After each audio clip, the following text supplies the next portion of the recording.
30 seconds left on the clock. We've got a 4v2 situation, so probably of all the decisions Elliot could have picked, that was the least one. We still have a chance to defend the throw in, and we don't defend out. We don't pick up properly in the box, so we got punished for that. And you have to credit St Mirren. They kept going. They done the same last week. Their fans stayed right behind them right to the end, so you have to give credit where credit's due. But we totally dominated the game. We had so much possession of the ball. I don't think we put enough shots on target. I don't think in the bottom 2/3 of the pitch we were very good. Some really good football. In the second half we started penetrating a little bit more and more forward runs and isolating Bowley 1v1 and Cads in 1v1 situations. So there's lots of good stuff, but Lesson's very naive in seeing the game out. Yeah, we controlled large parts of the game, like you say, but didn't create enough chances to put it to bed.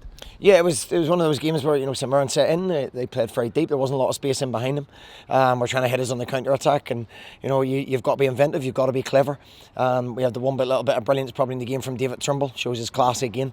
But we didn't probably do enough in that final area of the pitch. Bowley's one cleared off the line. A couple of half chances and scrambles, but. There's lots of positives in the bottom 2/3, and sometimes the game looked a little bit too easy for them at times, and you still have to keep their runs in behind. You still have to try and penetrate, get more balls into the box, and we're passing the ball for a reason to get more balls into areas that'll hurt them. Yeah, just a word about David Turnbull, because when the game just needed that spark to life, he's the man that produced it. Yeah, and he has done all season for us. As I say, if he's not Young Player of the Year, it'll be a massive surprise to me. I've seen him play better than he did today, but it just shows his class that's oozing out of him. Great finish, and it should have been 3 points. It's in our hands now going to Perth next week as the race for 7th goes on. Yeah, another tough game. Two teams fighting for 7th place. I think if you look at the end of the game, we have a lot of young players on that pitch. Decision making in certain areas, it wasn't obviously one of the younger players that made that decision, but there was decisions in the last 10 minutes that we can be better at, and that's part of the learning process for us. But we'll go to St Johnstone.